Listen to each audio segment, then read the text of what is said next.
Hello and welcome to the Fandom track here at ConTinual. I'm your host, Gail Z Martin, and tonight we are talking about Scooby-Doo. So before we launch into all that Scooby-Doo goodness, let's let our wonderful panelists introduce themselves, starting with Samantha. So, hi, I'm Samantha Bryant, longtime Scooby-Doo fan. In fact, I cannot remember ever not being a Scooby-Doo fan. I'm only a couple of years younger than the series itself. So, besides Scooby-Doo, I also love all things superhero. I'm the author of the Menopausal Superhero series carried by Falstaff and a variety of horror stories because, yeah, sometimes it's a little darker in here. Okay, Bishop. I'm Bishop O'Connell. I am also have been a Scooby-Doo fan for as long as I can remember. I have my brother is 9 years older than me, and it was actually something we used to do together when I was little, was watch Scooby-Doo. So both of us were into it. I write urban fantasy. I'm author of the American Fairy Tale series through Harper Voyager Impulse. And I have a fantasy Western historical fantasy coming out hopefully sometime in the next few months from Falstaff called The Two-Gun Witch. Nice. Jeannie? What? Jenny or Jeannie? Jeannie. Yeah, right. Which one? We're both like, wait. Yeah, I think. Well, I could point, but nobody's screen shows you in the same order, so That's that would work. Okay, I'm Jeannie Adams. I write urban fantasy, paranormal romantic suspense, romantic suspense, and space adventure with my friend Nancy Northcott. I am a huge Scooby-Doo fan myself. Plus, I have two boys that I raised in the Scooby tradition. Nice. Parenting success. I'm Ginny Koch. I write the Alien Catherine Kitty Cat series for doll books, as well as under a variety of other pen names, long, short novels, short stories, novellas, everything.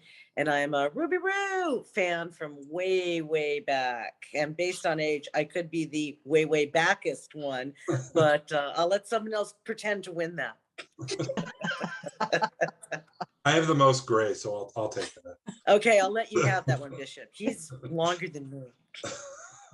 So I'm Gail Z Martin, and Morgan Bryce. As Gail, I write urban fantasy, epic fantasy, and more. As Morgan, I write urban fantasy, male paranormal romance. But all of them have ghosts and monsters and witches and haunted houses and all the kind of stuff that the Mysteries Inc. gang would just love to solve. I was one of those kids in the pajamas with the Lucky Charms sitting in front of the TV in, 1969 when Scooby-Doo came on, and I've loved it ever since. And so, yeah, Scooby was just one of my icons because they solved mysteries and there were haunted houses. Okay, the ghosts never turned out to be real, but it was real enough for most of the episode. And I wanted to grow up to be a mystery solving teenager. And I still remember the bitter disappointment when my mom broke it to me that real teenagers did not do that. And I'm still kind of bitter about that a little bit. Well, that's because they weren't from Coolsville. If That's we were right. from Right. Coolsville, we could Or have Crystal done that. Lake, the most haunted place in America. So let's kind of stroll down memory lane here and we'll try to remember all the different incarnations of the series because there have been so many. Wait, I think, wait, we do have to say something right off the bat. Okay. We all accept that Scrappy-Doo is the devil, right? Because Second to the Scooby-Doo. yes, Yeah. yes, thank you. Yes. Yeah, okay, good. As long as we've got that, I don't want to be on a panel with people who think Scrappy-Doo was a great character. Which was one of the highlights of the live action movies where Yes, he was, but it's how where- they used him. They used him absolutely correctly. Yeah, So, that was great. I Jealous was little great. twerp. yeah. Puppy power. He wasn't a puppy, he had a pituitary gland problem. and he laughed peed on so hard. Daphne. Yeah. So original Scooby-Doo, where are you? What were your favorites from that? Any episodes that just have stuck in your mind over all the time? Bishop? I was always a fan, and we kind of joked about this before the recording started. I was always a fan of the ones that had the guests that visited. And the two that stick out in my mind the most are the Globetrotters and the Addams Family. And I think the Addams Family was probably the most, we wouldn't have had this term at the time, but the most meta choice, because it was, of course, a series that was about real ghosts and monsters and creepiness, but they were visiting a show where all the ghosts and monsters and creepiness weren't real.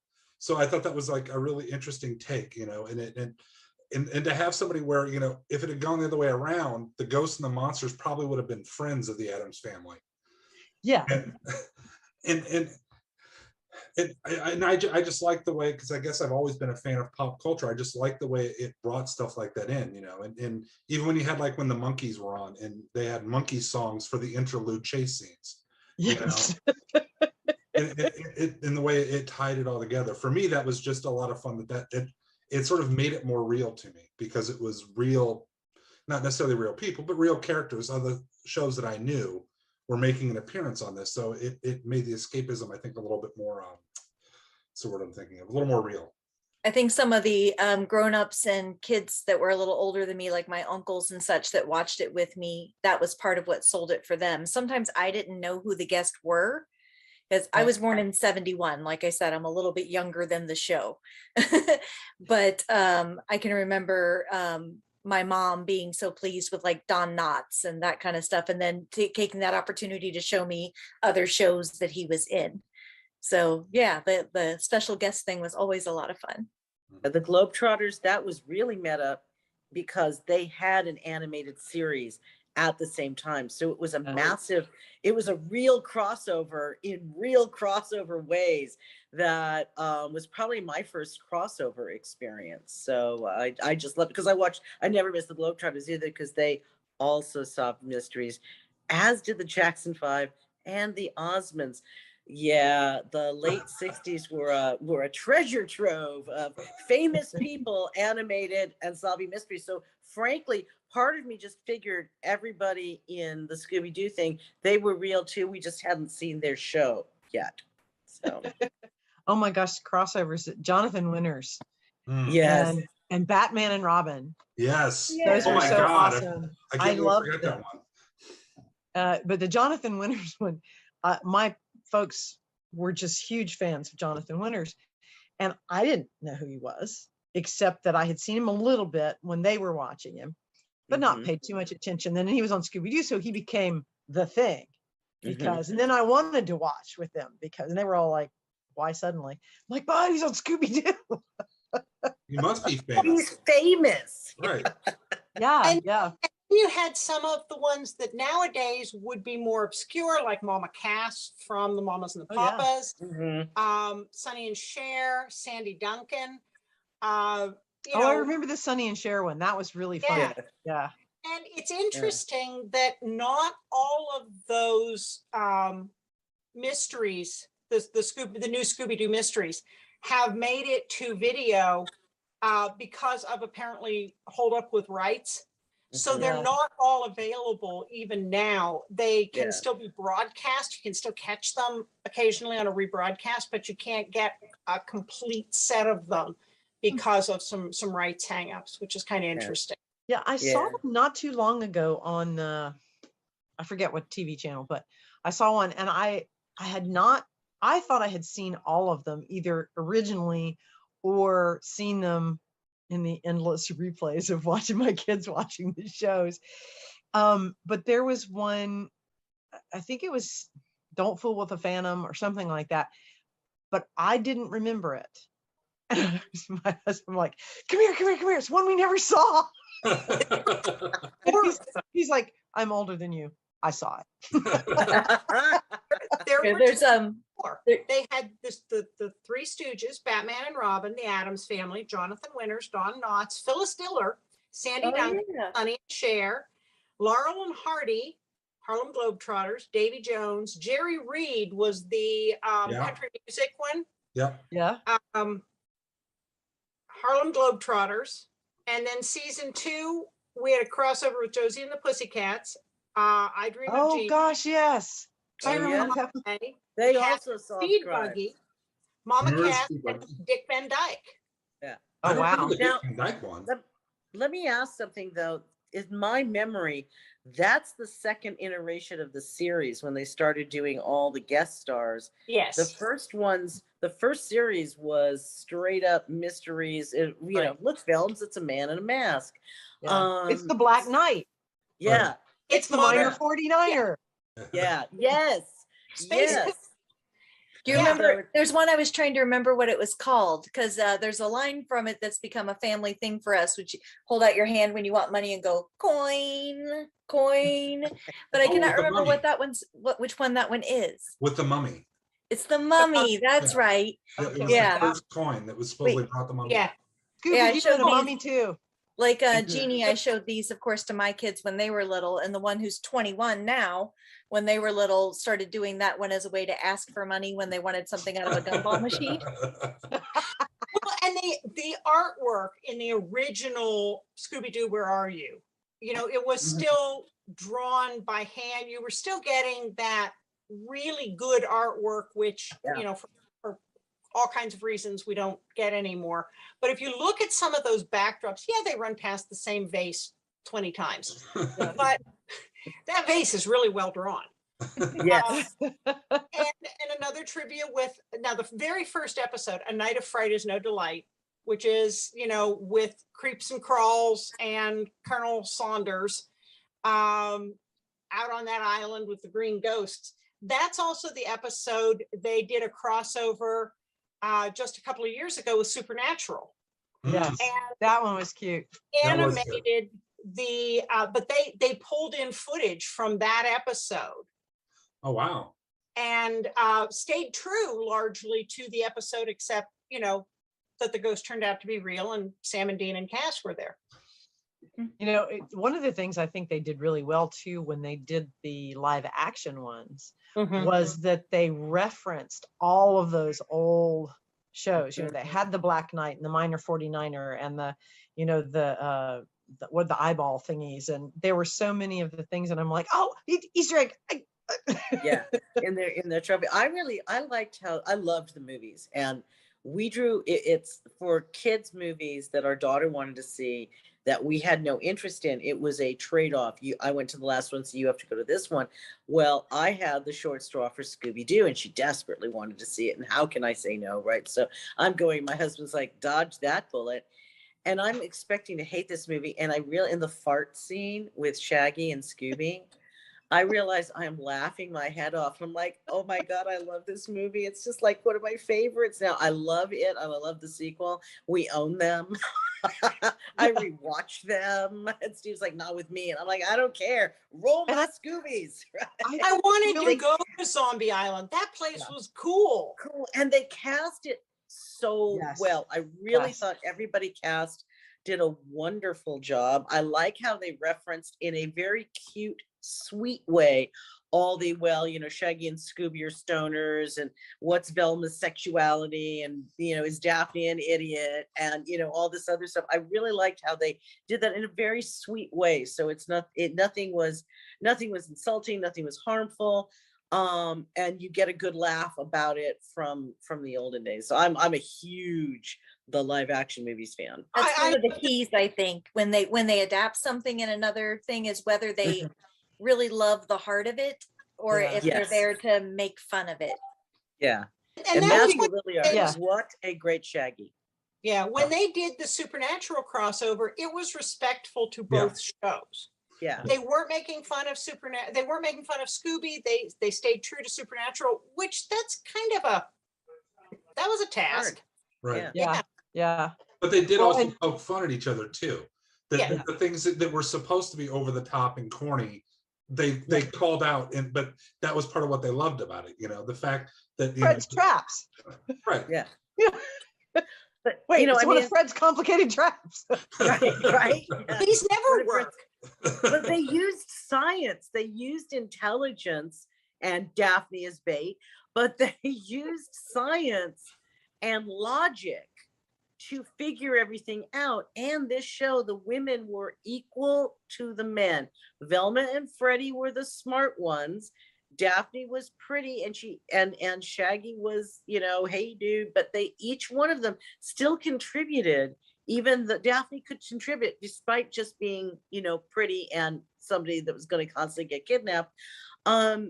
It was just a really nice representation, and we didn't have a lot as girls. There weren't a lot of shows that had female leads. Freddie is not the star; it's an ensemble cast. Yeah. Scooby's the biggest star, Right. but then the rest of them, they're all equal in the Mystery Inc. No one's in charge. I mean, Fred's Right. driving the car because it's obviously his, but Velma can say, we're not doing that, and then they listen to her. So Yeah. I really loved that about the show, and that's pretty much stayed true through all the iterations, which Well, is also Yeah, great. and I think especially in Oh, go the ahead. reboot, I think they especially focused on making everybody equal. And Daphne's a reporter, and they're all sort of being true to the original characters, but more 20th and 21st, late 20th and Yeah. early 21st century, and Velma is awesome all the way through. I mean, Yeah. to me, Velma is like Big Bang Theory. And growing up, I was a brainy, not particularly focused on being pretty kid. And so I really loved Velma for that. And I loved the show for just accepting her and letting her be who she was. There was never the makeover episode where all of a sudden we tried to make her into Daphne Mhm, or something. She was just allowed to be a different kind of woman altogether. Right, She and was she and smart, Daphne had zero fighting with each other. Mhm. They Right. never fought. Yeah. You know, What was they that you weren't said, Gail? competition. I said she was the smart girl with glasses. And as the Mhm. nerdy kid with glasses, I absolutely loved that. But I Yeah. also loved in the first live action movie on the first live action movie where she comes back, Daphne comes back after learning all the martial arts, and she's beating the one bad guy up, and she goes, "Who's the damsel in distress now?" And he goes, Yes. I often wondered if Daphne was a pattern card for Legally Blonde, because Yeah. Daphne is smart and she has her areas of expertise and knowledge. And I think the second iteration of the series really tried to work that in. She was not just a pretty face. Mhm, She wasn't Velma, and she didn't try to be Velma, Mhm. mhm. but she had her own sort of thing. Well, and I always liked too that it was the losers, the screw ups that always solved it. It was by mistake and bad luck, but it was always Scooby and Shaggy who ended up catching the bad guy, right? Yeah. I mean, it was, and to me, I always liked that, and nobody ever made fun of them for messing it up. Right. Although I always felt bad for them because whenever they split up, it was always, Shaggy and Scooby, you go this way, I'll go this way with the girls. And it was Yeah. like, oh, come on, they're the two that are most afraid. Somebody go with them and give them some kind of support in this, would you? And That did was anybody what else ever try and make a Scooby and Shaggy sandwich? Yeah. which they referenced all of those things even in the Supernatural crossover, with Cass having to go with Scooby Yeah. and Shaggy, Yeah. and Dean trying to go with Daphne, and that didn't work. And then Velma continually sighing over Sam's shoulders. Jinkies, those shoulders. Now, we also had the 13 Ghosts of Scooby-Doo. Anybody remember that one? With Oh my Vincent? gosh, so much fun. Mhm. I So don't much fun. remember. I have to admit, I don't remember it. When was it on? That What? was 1985. Ah, I was in college still watching Scooby-Doo. But that one had Vincent Price, and there was a box that got opened and it let out these ghosts, and they had to get them back in the box. And so it was one that didn't have the full cast. It was Scooby and Shaggy, and I don't think they had anybody else with them. I think Yeah. that was partly because Fred Welker couldn't do it then for Yeah. doing and the Scooby gang, Scooby and Shaggy, they really they get tricked into opening the chest, if I remember rightly. And some of the music from that one is outstanding. mm. That one has some great music to it. Now, we also had a pup named Scooby-Doo. Anybody watch that one? Is Mm-mm. that the one where all of them are younger? Like Yes, yeah. they're put in elementary? Yeah. Mhm. It Okay. was like the Muppet Baby version. They tried to, like, come up with it. Yes. Yeah. It was fun, and it had some fun music, and there was this one kid in it that Freddie always blamed red herring, and it was never red herring. But there were, it was just over the top. There was Chickenstein as a monster, and there was always a song that went with that. And it was just fun, but it was still respectful of the tradition in that it didn't lampoon itself to the point of being painful. It was, hey, this is kind of fun. Let's be in on the joke. Yeah. I always thought it kind of worked out, the different iterations of Scooby-Doo. It's almost like Star Wars in that every generation has their own Star Wars that's theirs. For our generation, it was the original trilogy. Yes. For the generation that came after, it was the prequels, and for the generation that came after, it was the animated series. The Clone Wars, and and now the new generation has the last three, and that's the kind of way I always saw Scooby-Doo is, and it. Of course, this was back in the days before DVRs and even before you could get stuff on video. So, I mean, if you missed episodes, you missed them. Lord knows when you were able to see them again. Or you could do like my sister and sit there standing at the VCR while you watch, so that you could press pause when the commercial came and then press record again when the commercial stopped. So you could have that neat little jerk in the tape. Right. but yeah, so I mean, it's not surprising that I'm sure all of us missed some, although we don't remember, and some played more often than others.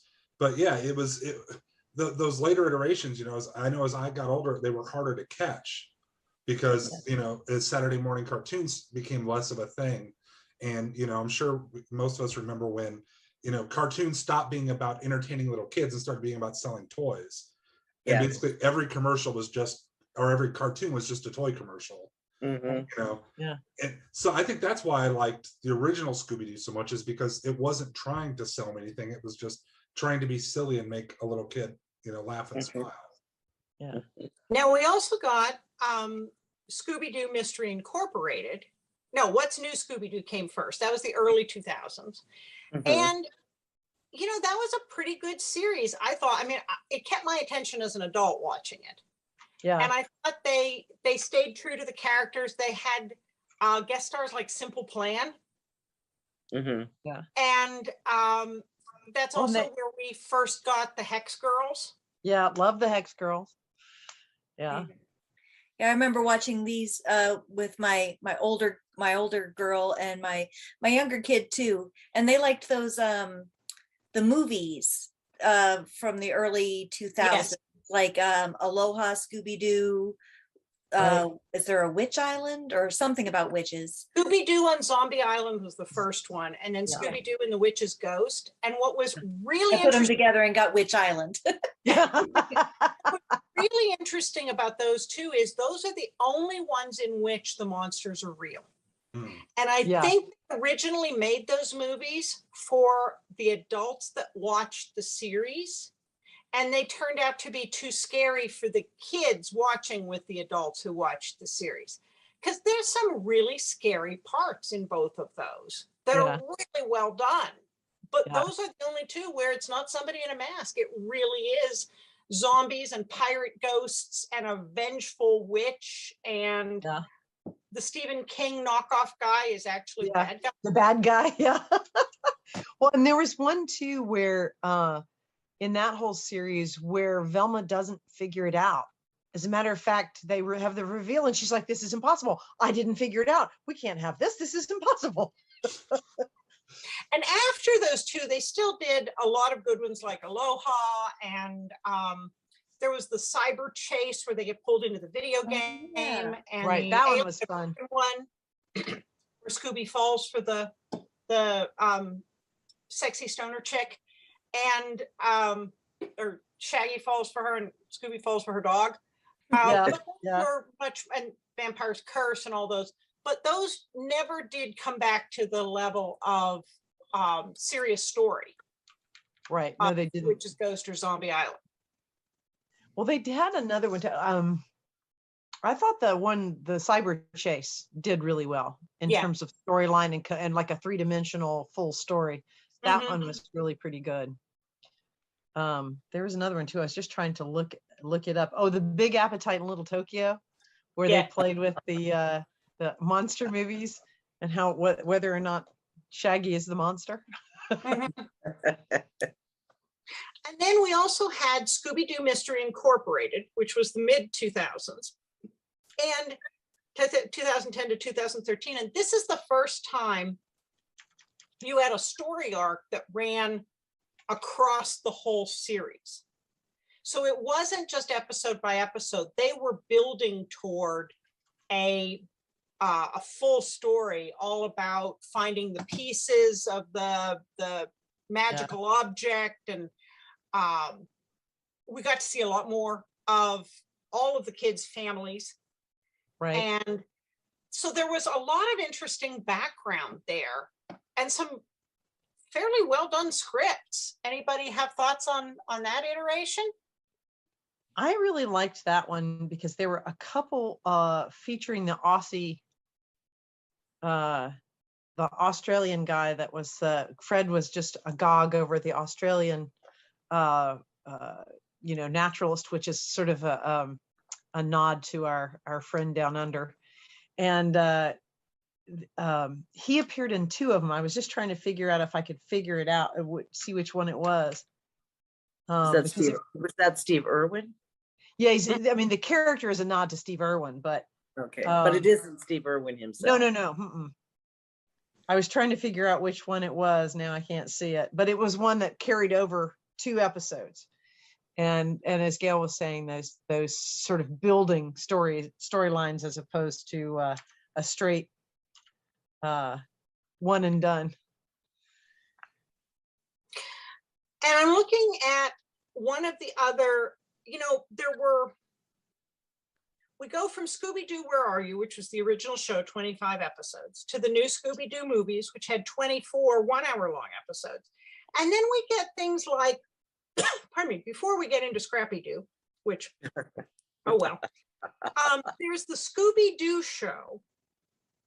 Where did the Laugh Olympics fit in? They're somewhere around there, aren't they? They come up here too, but the Scooby-Doo show ran from 1976 to 78. It had 40 episodes, and that gave us things like Gator Ghoul and the 10,000 Watt Ghost, and the No Face Zombie and Mamba Wamba.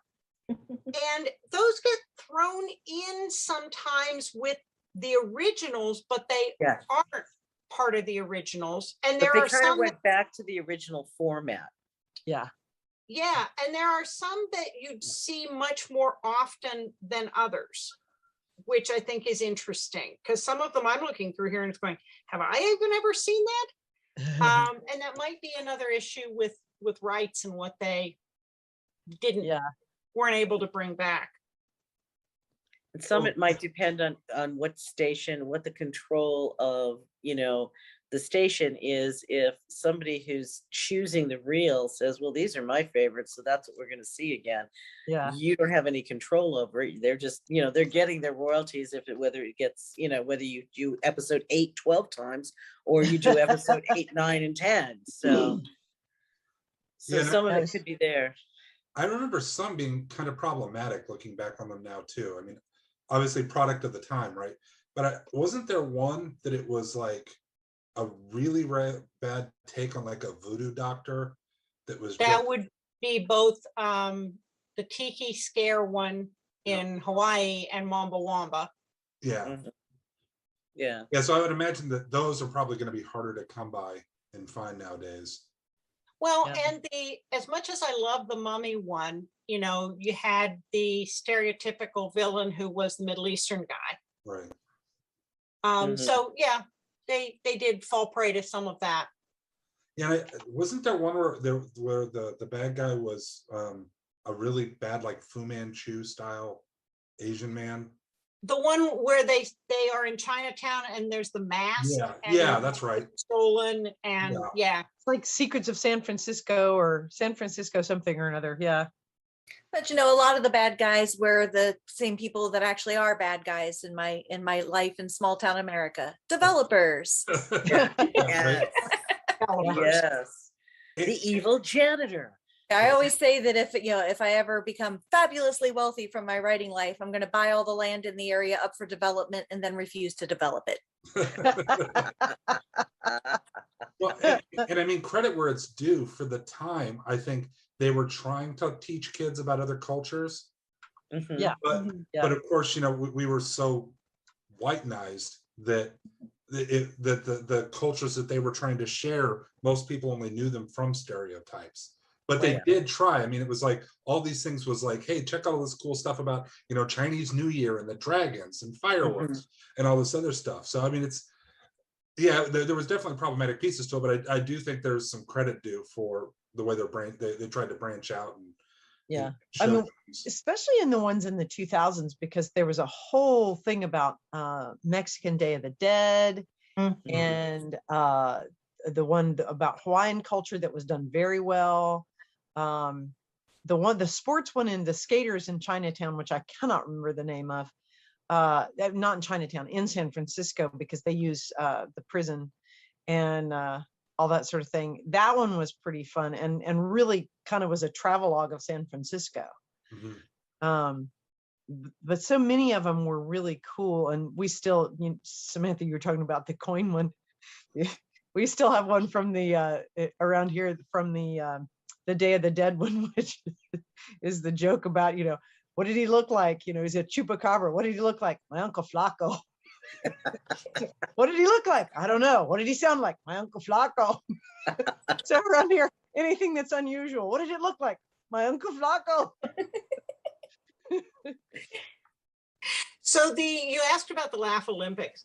That one was in 1977, and it featured the Scooby-Doobies, the Yogi Yahooies, the Really Rotters, and the Really Rotters were Dastardly and Muttley and all the bad guys from a lot of the Hanna-Barbera ones. And it did not contain a laugh track. Go figure. But it Is that had the one where they do the race? Yeah, that's the Wacky Races, isn't it? The Wacky Races is Penelope Pitstop and The Anthill and Mob, Grape Ape. But a lot of them, this whole era, the Wacky Races and the Laugh Olympics and all of those sort of all ran sometimes Right. intermingled. Well, there Yeah, was they another did. race one though with all the monsters where Yeah. Shay is a werewolf. yes, I remember that one. That was yes. fun. I remember. Yeah. Well, They was did the that a era- lot. It was Hanna-Barbera's way of doing, like their all-star Crossover their event. all-star. Yeah, yeah. Well, of course, that was the era of variety shows too, right? I mean, everybody Yes. had some kind of variety show. So the Mhm. cartoons, wanted to ride on the coattails of that, obviously. Hey, you liked this cartoon? Come see this cartoon. Right. Yeah. Here, Snagglepuss is here. Yeah. well, and if you think about it, Scooby-Doo really pioneered the idea of the four kids with a mascot and a car. Mhm. Mhm. And there was always a musical number. Right. And so many shows spun off from that. Josie and the Pussycats. You talk about ones that didn't age well. Charlie Chan and the Chan Gang with the Asian family and the Shih Tzu, and yeah, that one didn't age well. Speed Buggy. Right. Speed Buggy. There were God. so many. I was There was saying, no, I just like, oh yeah, Speed Buggy. I remember all of these. So I can't remember yesterday, but I remember all of this stuff. Speed Racer was contemporary to it, I think. Yeah, but that was Buggy coming out different from Speed Japan. Racer. Right. Yeah. Speed Buggy was the one with the talking Dune Buggy. Buggy. Yes, And yes. Speed Okay. Racer Helping solve crimes kind of during the race. Japanese anime one, yeah. Yeah, Speed Racer, Kimba, Gigantor, and there's one other that were all coming over from Japan. And those were very early anime, much more than the Hanna-Barbera, which were animated cartoons. The anime were definitely more deep and meaningful. For sure. I watched all of them, mind you, but so I can do a comparison between the anime ones and the Hanna-Barbera. I'm like, what did I do with my childhood? I apparently just sat in front of a television, watched anything animated I could find. So. Well, and of course, as a little kid, I don't know about you guys, but when it was like during the week and my parents had to basically drag me out of bed to go to school. But Saturday morning, kid, I was up at like 5:30 watching the test pattern, waiting for the cartoons to start. Yeah, I might have been. I was the college student that was running home after college so I could catch Voltron. So, yeah. Nice. Yes, I tried explaining the test pattern thing to Oh my gosh, right? When you say 'Cause test pattern and people just look at you like, what? because TV turned off with the, Right. national anthem at midnight. Yes. We were Didn't just come talking back. about that yesterday. It's hilarious. Yeah, and people don't know, and you're like, I feel so old right now. Well, I saw somebody was talking about that it was one of the William Gibson books that he describes the sky as like a dead channel gray. And Yes. he was interviewing saying that people who read it now, kids will have no idea what Don't that know what it means. Yeah. Unless their cable goes out. Right. You know? But of course, now most TVs just go black when that happens. Yes, you don't Yeah. get the channel gray anymore. And You then, do, and you don't get the flying flag or the I have slipped the surly bonds of earth and Yeah. No, nothing. Because it's now, Springsteen underestimated. It's no longer 57 channels and nothing on. It's 5,700 channels and still nothing's on. But there's something on 24/7. So some of the other ones were the Scooby-Doo show in 76, and that's where we got Dynomutt and Dog Wonder and maybe some other ones we'd like to forget. yes. Yes. The Laugh Olympics in 77. And Where was it? What era did we get Scooby Don't? There's a vampire story in there with Scooby Don't. Well, there was Scooby Dum that shows up Scooby in, Dum, that's it. in Scooby this- Dum is just, he's the Yeah. country cousin, right? Yeah. Yeah. Yeah, who's not dumb. He No. just sounds like a hick. So, they insulted our own country as well. So, they Yeah. insulted anyone with a Southern accent. That was an So, equal opportunity offender character. Yes, there was, don't worry, other people are getting insulted too. He was awful. I'm sorry, nothing is worse than Scrappy-Doo. Yeah, who showed Scrappy-Doo was 79. just the devil. Yeah, Yeah. yeah.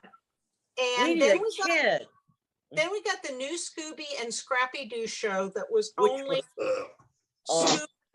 Thank you for speaking for all of us. Yeah. yeah. But that Very, was very articulately worded. I am He a writes books really Velma and Fred didn't show up in that until because they were smart enough to say no. They were the smart ones.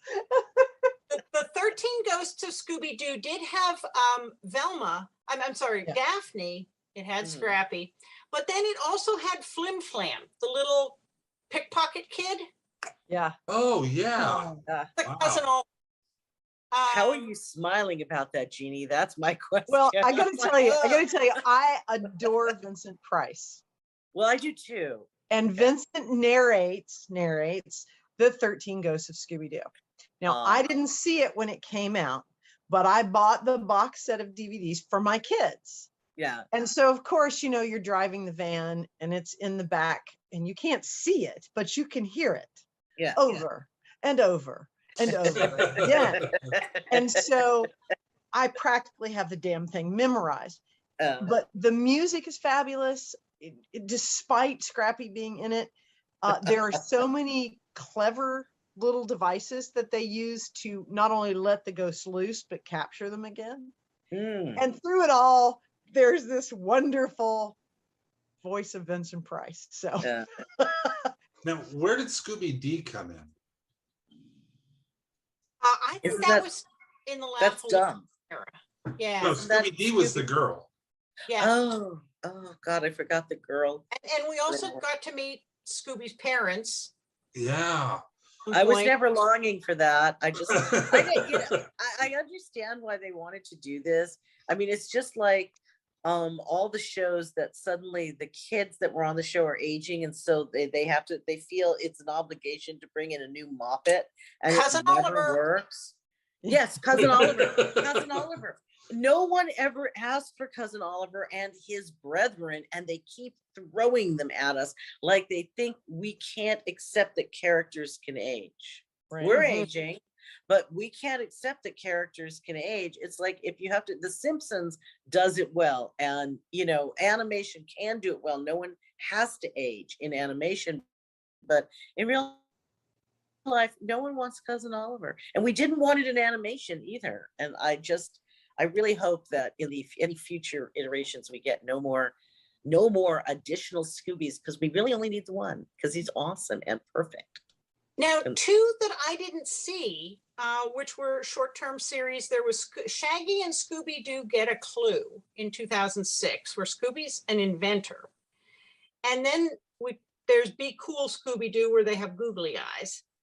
And now the new one is Scooby-Doo and Guess Who, which is apparently reimagining the idea of guest stars, sort of like the Scooby-Doo movies. And I'm not sure where that's playing, whether that's on Cartoon Network or Boomerang or where to find it, but I haven't seen it. So there is something for us to look for. Has anybody seen Scoob? Has anybody seen Scoob? I haven't. No, I haven't heard of that one. Oh, it's in new animation form. So it's like, it's almost like real people, but it's not. It's not an animation style I particularly care for. So I haven't raced out. I think it's 3D, and some places do 3D well, and I'm not excited about it. It's supposed to have a really good storyline. It might be on HBO Max. It's something that we couldn't get without paying lots of money for it. And it just, my husband said, I don't care how much you love Scooby-Doo. No, wait and buy it on DVD, So, but yeah, there's a Scoob with an exclamation point and I think it's trying to launch a new series, but I'm not certain because I haven't gotten to see it. well, I think that one of the things that I appreciated most, especially in those 2000s versions, as my kids were little and listening to all this, is I appreciated the songs. I appreciated the music. There are so many catchy, clever songs in all of them, and my kids are walking around humming songs and things like that, which of course means they're stuck in my head. Half of them I could probably still sing with you if you give me the opening 3 bars. I got you. And there were so many. It's sort of like Phineas and Ferb with their crazy songs and things like that. It's got such catchy tunes to it, and it made the animation move faster. It made the storyline move faster, and it gave you that action sequence, the kind of dun, dun, dun, dun, dun, dun, dun, dun, dun. And Scooby-Doo also gave us the iconic scene where everybody is crossing the hallway and running in and out of doors, and possibly coming out of doors they couldn't have gotten into. Yeah, I feel like sometimes when I'm just walking around in my life, in my brain, I've got Scooby-Doo sound effects going on that go with the things I'm doing. Oh yeah, I can sing the theme song at the drop of a hat. I love the theme song. Well, Samantha, I'm kind of like you though, because I sometimes feel like I'm like, okay, we should do this, we should do that. No, that's a Fred trap. Yeah. That became a joke in our household too. It's like, it's way too complicated. It's a Fred trap. Yeah. Anytime anyone's like, well, what about this? What about that? Could they really be aliens? I'm like, it's a man in a mask. Yeah. That's the answer. It's a man in a mask. Well, and it's interesting how, we've hung on to Scooby-Doo, obviously, as we've gotten older, and we're still fond of it, and we'll still, slip in a DVD or catch it. I still have 2 Scooby-Doo shirts. Yes, this one, I love and the then shirt. I have my more like cartoony one. I have a bunch of the Scooby Natural ones that are crossover. But when our middle daughter came home from law school and brought a bunch of her friends with her, these are all burned out law school students who are, really mentally tired, but they're all in their 20s. And they said, what do you want to watch? They voted on watching Scooby-Doo and the Witch's Ghost. Nice. Yeah. One of my favorites. Yeah. They're So good. Well, yeah. and I would just like to do a shout out to give props to when Futurama did the Scooby-Doo episode. Yes. I thought that one was Haven't great. seen it. Even George Takei is the guest, and they have to go. He's got a haunted kabuki theater, And it's and Bender is Scooby, Fry is Shaggy, Hermes is Freddy, Amy is Daphne, is Amy Velma? No, Leela is Daphne and Amy is Velma. And it's in the spaceship, the Planet Express spaceship has got the Mystery Machine coloring on it, and it's great.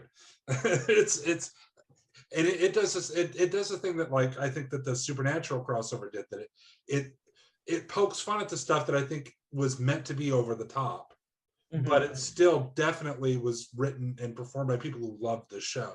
Yeah. You know, and even George Takei took it very seriously. Yeah. Mhm. The homage is wonderful because you sort of get the idea that, like us, they're big fans. Right. Yeah. And even as they're poking fun, they're going, but this was so cool. It was so different from anything else that was on TV then, Yeah. and Has gave anyone- rise to so many other things that were like it. Yeah. Has anyone read the book Meddling Kids?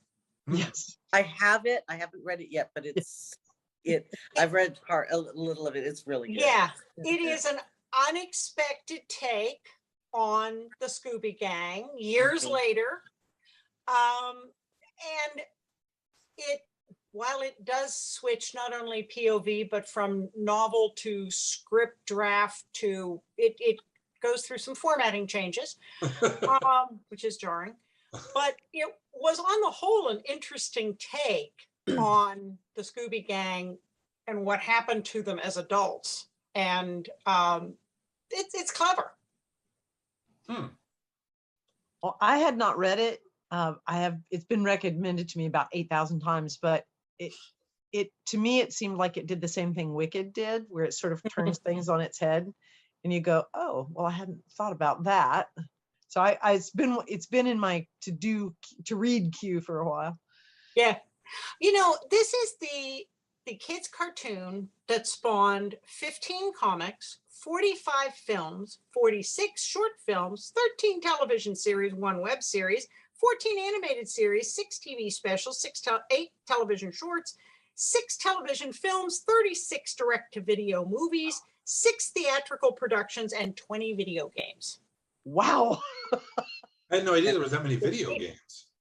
Well, I know Fred and Scooby and Shaggy are in the Lego Dimensions Right. game, because one of my sons came pounding up the stairs going, Mom, Scooby's in the Lego thing. Well, it's kind of funny you talk about the book. It just made it occur to me that it's like, I think it was Jenny said that the idea that they explained everything, that there was a reason behind it all, and that really, I think, resonated with me, because it's like, with all of my stuff that I do with urban fantasy, I try and have some kind of logical basis behind it, taken to the degree that's like, okay, well, what's some way, even if I fudge reality a little bit, that I can explain how this happens, and then what are the repercussions of that. So yeah, I mean, that is something that's really cool. It really resonates, I think, through the ages, and it didn't talk down to kids. Mhm. You know? No, it really didn't. It really Well, didn't. and you also had the reference in Buffy to her friends as the Scoobies. Yeah. Yeah. Here we go. Yeah. Because they're trying to solve a mystery and they're kids. So, Yeah. Mhm. yeah. Yeah. They didn't have a dog. Well, they did kind of have a dog with Seth Green's character. Oz was kind of the dog. So. Well, that was the comment in Scooby Natural, is, you know, they had a talking dog. Well, Cass is kind of a talking dog.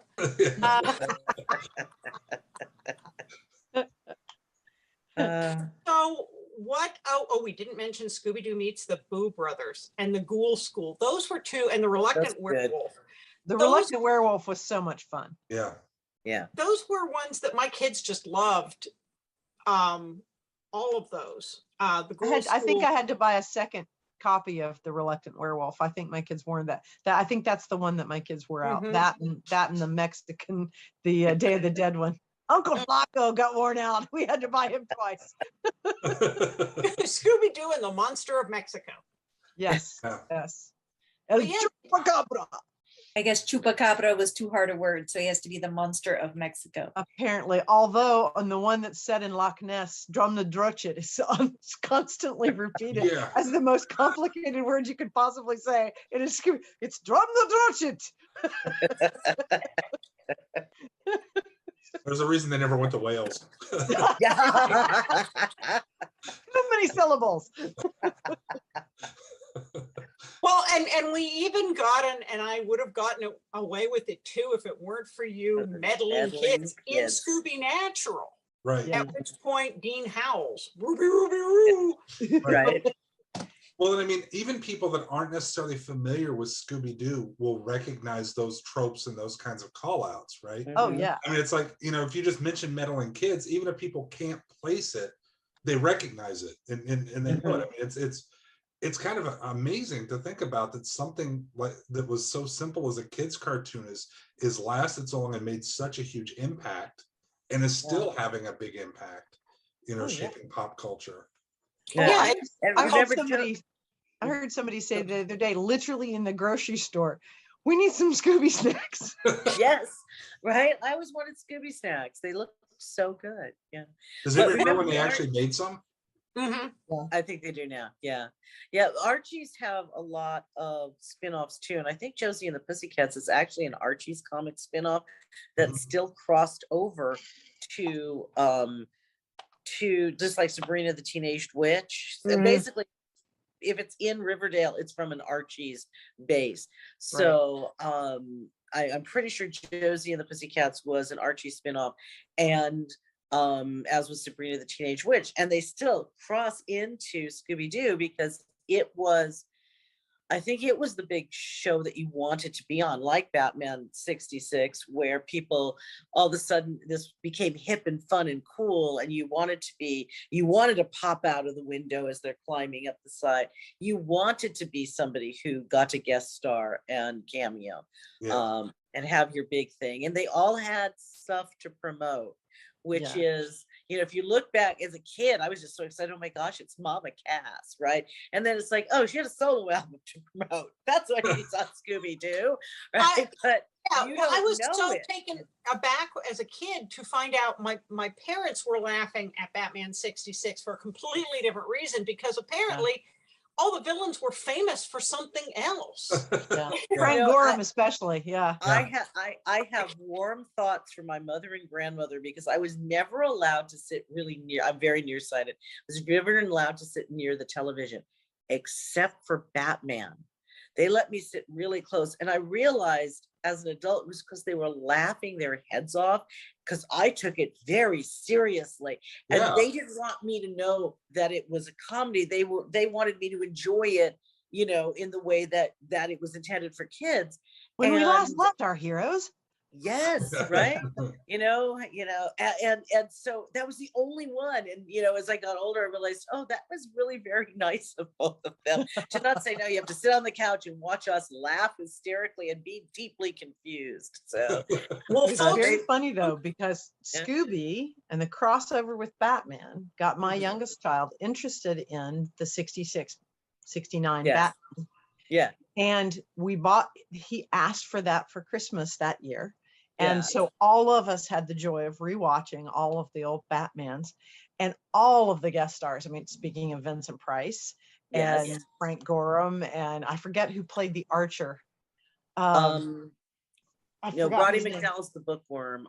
He's the bookworm. Oh, I can't. And my son and I literally were just talking about the obscure Batman villains literally yesterday. Yeah, I had to buy all of that series for my husband because he just loves it. And there's a Lego set of the 69 Batcave. Ooh. Wow. Ooh. Well, didn't Batman and Robin show up twice? What? I seem to remember Batman and Robin showing up twice, because didn't they show up like when Batman and Robin were in the Super Friends too? Yes. Probably so, yeah. Yeah. Well, folks, we've blown through our time, and it's been wonderful. I think we could keep talking. We could. We're segueing into all the other shows. So if we can go around quickly and let people know where to find you online, and if you've got something new or coming up, please tell us about it. Oh, and there's a puppy. So Samantha? So this is Pumpkin. He's the new thing in my life. But I'm Samantha Bryant. You can find me at samanthabryant.com because I'm just that creative with my website name. I write the menopausal superhero series, and now I think I need to write something with more meddling kids. That works. Bishop? Bishop O'Connell, you can find me at aquietpint.com because Bishop O'Connell is taken by multiple high schools throughout the country. And be on the lookout for Two Gun Witch. Nice. Jeannie? You can find me at jeannieadams.com because like Samantha, I'm just really creative that way. And find me way too off on the hive of scum and villainy that is Twitter. And obviously you can find me a lot here on ConTinual. Jenny? JennyKoch.com, because I'm in marketing and they told us way back when, don't be clever and creative, make sure they know your name. So that's my website. I'm on Facebook, I'm on Twitter, I'm on Pinterest. I'm not in the other wretched hives of scum and villainy, and I'm very responsive author under most circumstances. So and Alien Catherine Kitty Cat series is my main series. I'm in several anthologies that are out or coming out. Derelict from Zombie Needs Brains is out. Gunfight on Europa Station is coming out, and then in November, and The Reinvented Heart is coming out in February, and I am writing as Anita Ensall in all of those. So I should have said that Gail and I are both in an anthology that's coming out at New Year's called Ring in the New at Canham Castle. Which is a shared universe with a fictional castle in England, and that is fun. I'm Gail Z Martin on .com, morganbryce.com. I run the Supernatural TFWNC group here on Facebook, but mostly you can find me here on ConTinual. Folks, thank you so much for being wonderful, wonderful guests. And thanks to all of you for watching and listening. There'll be more fandom here on ConTinual, so we'll see you online.